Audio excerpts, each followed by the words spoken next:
இன்னைக்கு காலையில என் ஹஸ்பண்ட் பாப்பாவ ஸ்கூல்ல போய் விட்டுட்டு வரப்போ அப்படியே மார்க்கெட் போயிட்டு இந்த வாரத்துக்கு தேவையான வெஜிடபிள்ஸ் எல்லாம் வாங்கிட்டு வந்திருந்தாங்க. நான் வேலையா வந்ததும் எல்லாத்தையும் தனித்தனியா பிரிச்சு பாக்ஸ்லலாம் எடுத்து வச்சுட்டேன். லாஸ்ட் ஒரு 2, 3 நாளா ஃப்ரிட்ஜ் அப்படியே பார்க்கறதுக்கு எம்ப்டியா தான் இருந்தது. இன்னைக்கு தான் இந்த காய்கறி எல்லாம் வச்சதுக்கு அப்புறமா ஃபுல் ஆயிருக்கு. வெஜிடபிள் பாஸ்கெட்டும் இன்னைக்கு காலையிலேயே வாஷ் பண்ணி வச்சிருந்தேன். மோஸ்ட்லி எல்லா காய்கறியும் இன்னைக்கு பாக்ஸ்லயே வச்சுட்டேன்றதுனால, ஜிப்லாக் கவர்ல கொஞ்சம் அந்த கருவேப்பில, மல்லி இலை, காலிஃப்ளவர் இந்த 3 தான் இருந்தது. அத மட்டும் பாஸ்கெட்ல வச்சு உள்ள வச்சாச்சு. இனிமே தான் நான் மதியம் லஞ்ச் எல்லாம் சமைக்க ஆரம்பிக்கணும். அதுக்கு முன்னாடி நான் ஆர்டர் பண்ணியிருந்த பார்சல் ஒண்ணு ரிசீவ் ஆயிருந்தது. எல்லா புது வருஷமும் ஸ்டார்ட் ஆறதுக்கு முன்னாடி நான் சின்னதா ஒரு கேலண்டர், டைரி ரெகுலரா வாங்குவேன். சம்டைம்ஸ் எங்க ஃபேமிலி ஃபோட்டோலாம் போட்டு கஸ்டமைஸ் பண்ணி கேலண்டர் வாங்குவோம். இந்த டைம் இந்த மாடலே ரொம்ப புடிச்சிருந்தது.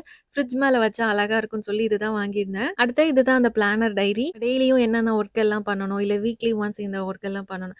இந்த மாதிரி நம்ம அழகா ஷெட்யூல் போட்டு இதுல நீட்டா வந்து எழுதி வச்சுக்கலாம். அது போக இதுல இந்த மாரி ஸ்டிக்கர்ஸ் எல்லாம் குடுத்திருந்தாங்க. கியூட்டா இருந்தது. இந்த 2 ப்ராடக்ட்டோட லிங்க் அதுக்கப்புறமா ஃப்ரிட்ஜ்ல ஸ்டோர் பண்றதுக்கு யூஸ் பண்ண பாக்ஸோட லிங்க் எல்லாமே நான் டேக் பண்ணியிருக்கேன். உங்களுக்கு தேவைப்படுதுன்னா செக் பண்ணி பார்த்து வாங்கிக்கோங்க. பாய்.